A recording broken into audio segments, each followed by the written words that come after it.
Hello everybody, so I'm hoping I am down to the last sanding on this HW30 stock. You see I just kind of got started on it here for a minute.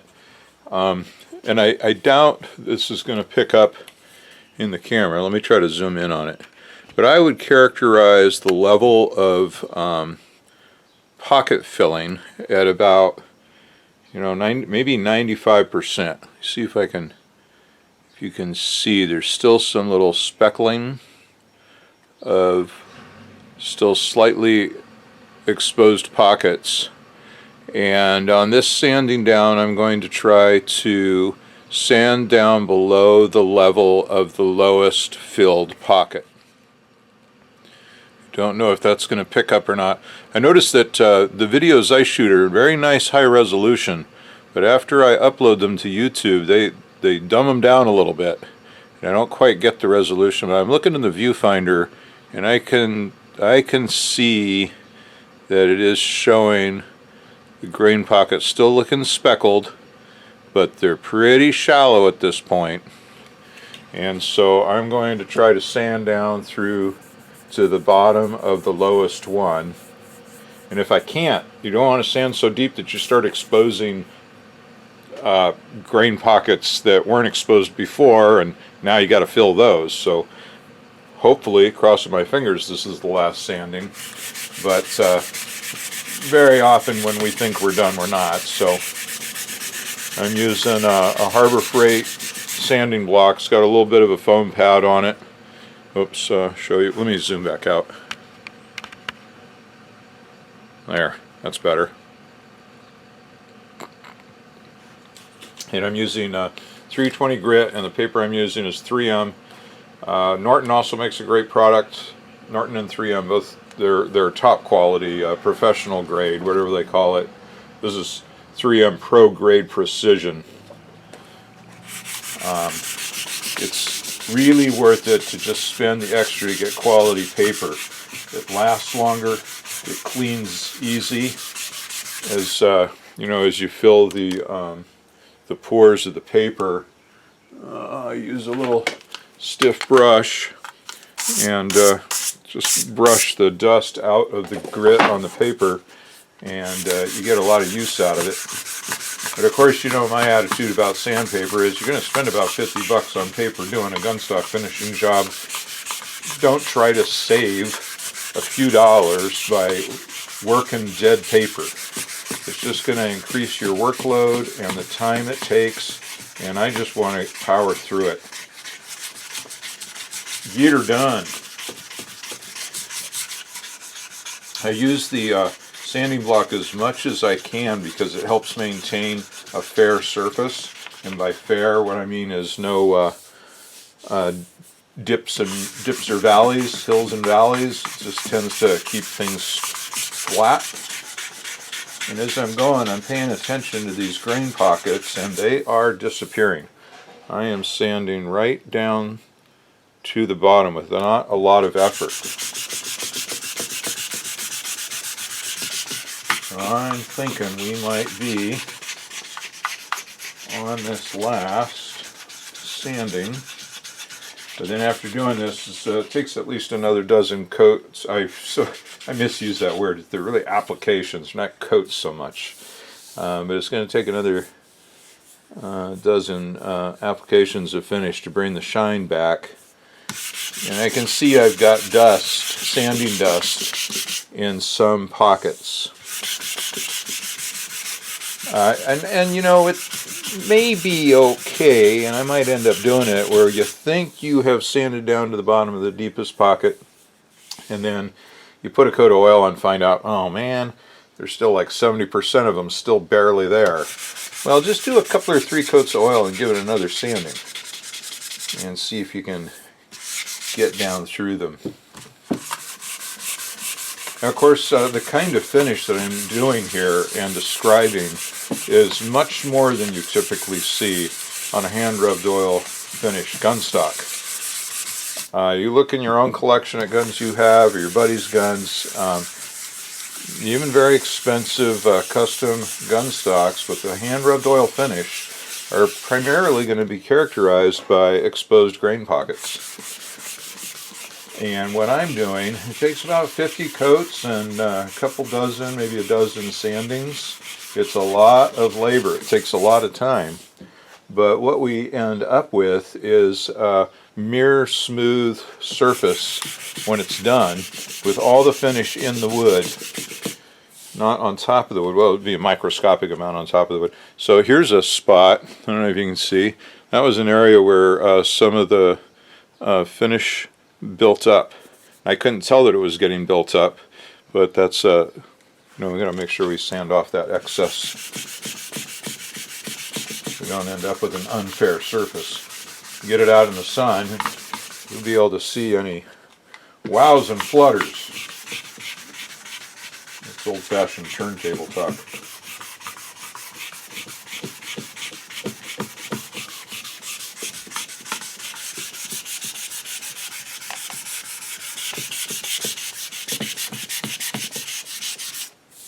I'm really grateful for everybody that's been tuning in and watching my videos and commenting. It's very gratifying to see my subscriber count slowly building. I think it's like 84 today, I think. That's great. Hello everybody. Thanks for joining my channel. I got some other topics I want to talk about at some point. One of my big hobbies is Freemasonry. I guess you could call that a hobby. It's a philosophy. And I do a lot of writing on esoteric masonry and about how to become enlightened, how to see what's real in your experience. You see how on edges like this I'm using a circular motion? That's to prevent sand. If I just went straight back and forth over the sharp edge, I would get like little scalloped ridges.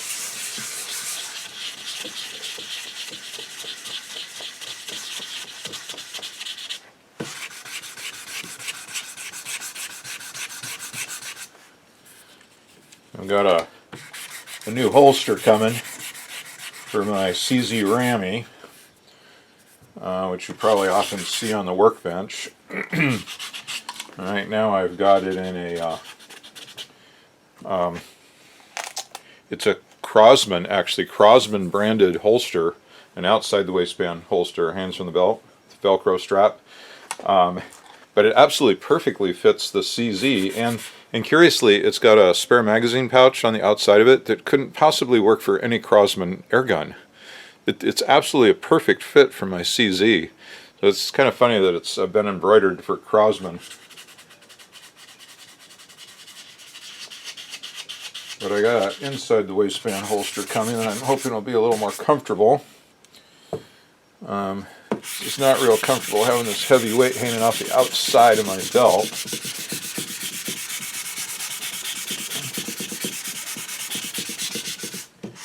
And here in California, we can legally carry concealed when hunting or fishing. And I want to start doing that kind of for practice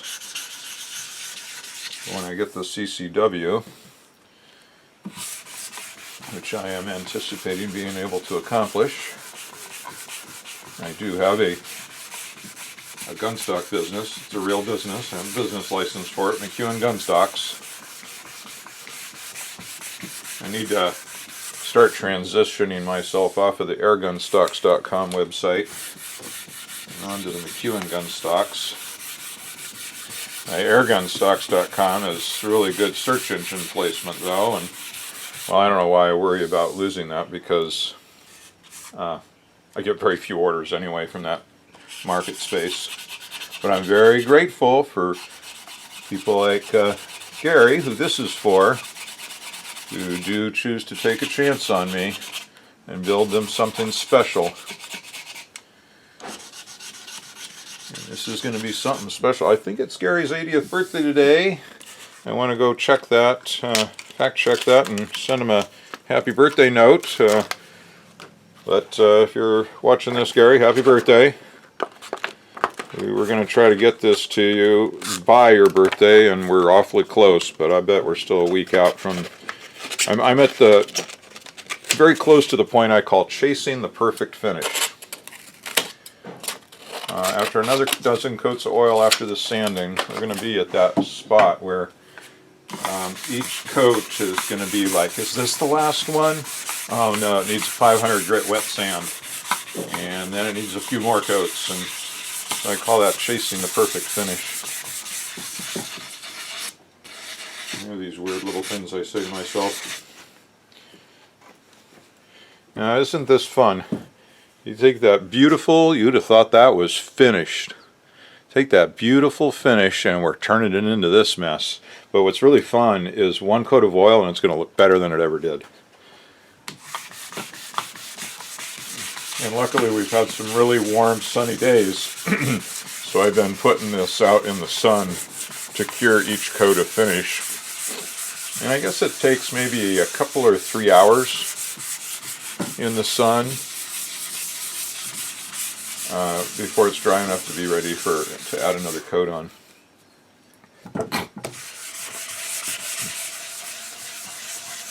Here we go with the circular motions again over rounded places. And then I like to do a little bit of light sandings sometimes. You just got to see how it works, because these sanding scratches will hide better if they're left in the direction of the grain. But I'm also probably going to do a 500 wet sand, 500 grit wet dry paper, wet sand on this, just in case it was the last sanding. And so that 500 grit wet sand will take out any of these 320 scratches, regardless of the direction they go in. But we're going to be careful though, getting a little low into the wood there. We don't want to expose new grain pockets, because that would be a setback. Sorry, I'm probably getting in your way. Doing this little chamfer on the forearm here, like that.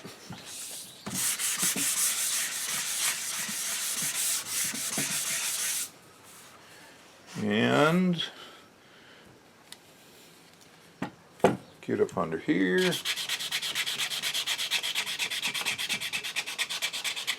And before I hose it off, because we're past the point where I can hose off the stock rather than just blowing it off. When it's only a few coats of oil, you don't want to hose it off, because that water will still get absorbed into the significantly exposed grain pockets, and as it dries it leaves weird marks that you're just going to have to sand off. But at this point the wood is completely sealed, and use high pressure hose. So put your thumb over the end of the hose and make a tiny, really forceful stream spray of water, and hold it very close to the wood and just really hose it down and get rid of any dust that might be in any grain pockets. But before I do that, I'm going to give it a wipe down with a clean regular white paper towel,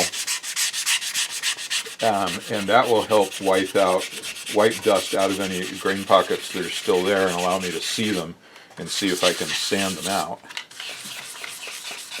And it's never going to be perfect, right? It's handwork, and everybody's good enough level varies, and my good enough level tends to border on perfection. But there may be a few little spots, tiny little spots of some grain pocket here or there that's not completely filled.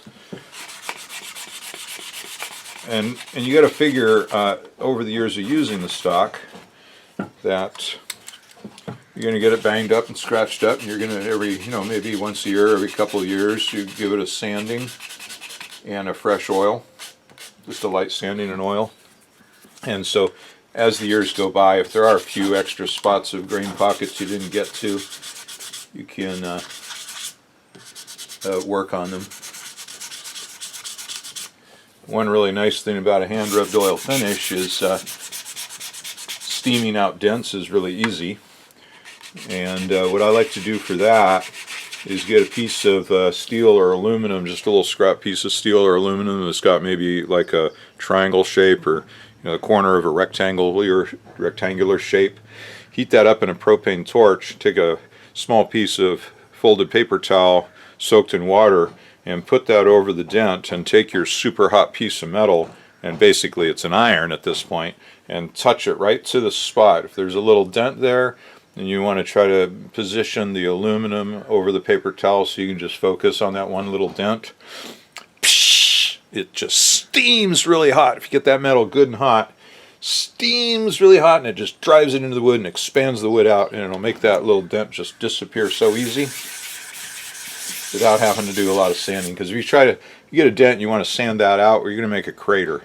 So you basically would have to sand the entire surface down to the depth of that dent. And that's just not necessary with this kind of finish.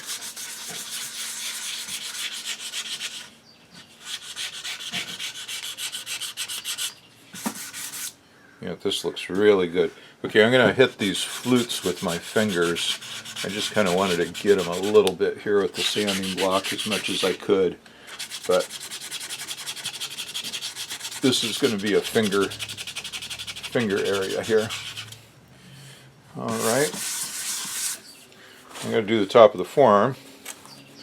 And then after this sanding, hose it off, let it dry out in the sun. And I'm ready for the next oil. I'm going to clean up this entire work area so that I don't get any errant dust when my final coats are finished.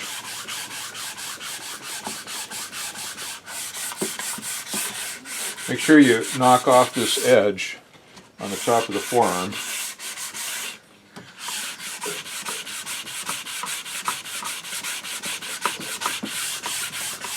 Oh, this just looks so good. Yes, sirree. But I think I see some areas of pockets that have captured dust. I'm going to wipe it down with a dirty shop towel.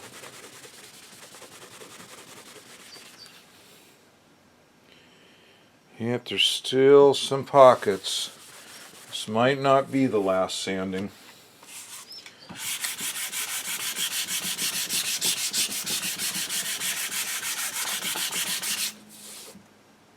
Yep, I don't want to go any further with it.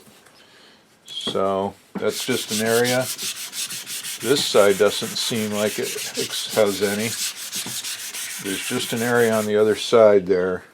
Might be a few spots. Let me see if I can show you what I'm looking at. Let me zoom in here.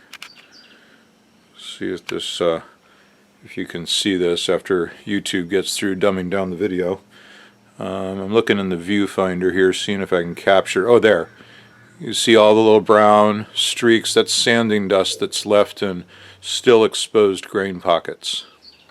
They're really shallow. It's actually really was hard for me to scrub the dust out of it. They're pretty shallow, but they still exist. So we might still have another sanding ahead of us. Every time I think I'm done, I'm not. It's okay. It's a journey. Alright, so here's the finger action.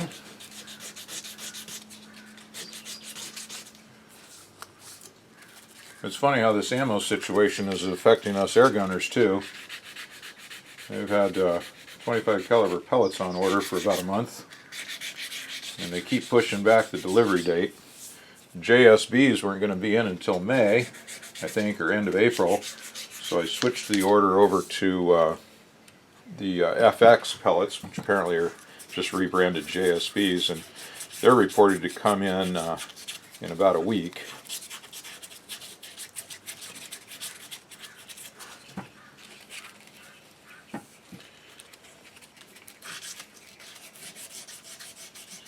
I've got a perforated rubber sheet underneath here. Right now I'm just working on top of this wood. Probably wasn't the best idea. Should have probably taken this wood off. I don't want to cause any dents. If you have a piece of paper towel down here, probably should have been working on the rubber sheet.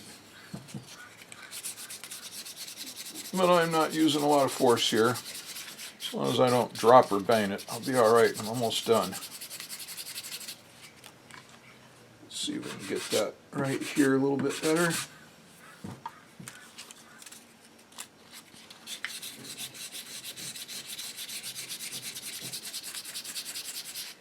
Now if you're sanding and you can't see the grain of the wood, then that's an area that hasn't been sanded enough. Let's see here. So like here I can see this line of grain, but it kind of disappears over here and it looks brown. That needs to do a little more sanding. Same thing over here. That piece of grain just kind of starts disappearing into brown. It just needs some more sanding. But not much. But I'm not sure. I'll hose it off here in a bit and see if it's really ready for 500 grit wet dry or not. And when you do the wet dry sanding, you're really doing is washing the grit off the paper and mixing it in with the water and creating a slurry.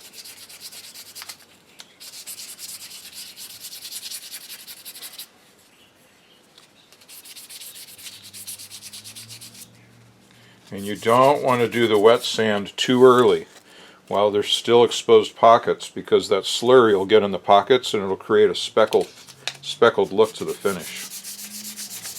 Which, by the way, is the same thing that happens when you use mud. I think various gun stock supply places might try to sell you grain filling mud. And I've tried making my own with walnut sanding dust mixed into the finish. It just adds so much extra work. And just because it's a gooey, you know, it's just hard to sand off. You get a lot of corns in the sandpaper. Those are built up balls of not quite cured resin. And then the other bummer to using a wood filling mud is it makes the wood look speckled. Because you got this different colored filler basically mixed in with your wood. So I don't do that. Doing it this way obviously is a lot more time and work.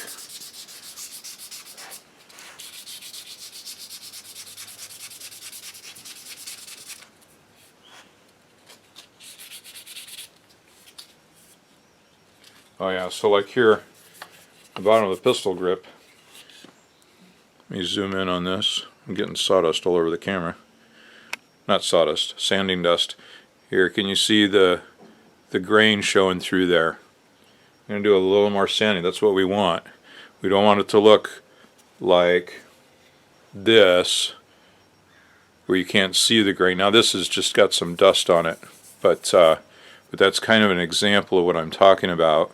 That if you can't see the individual lines of the grain, then it needs more sanding. It's not polished. You want to be able to reveal that so it'll show through when the finish is on it.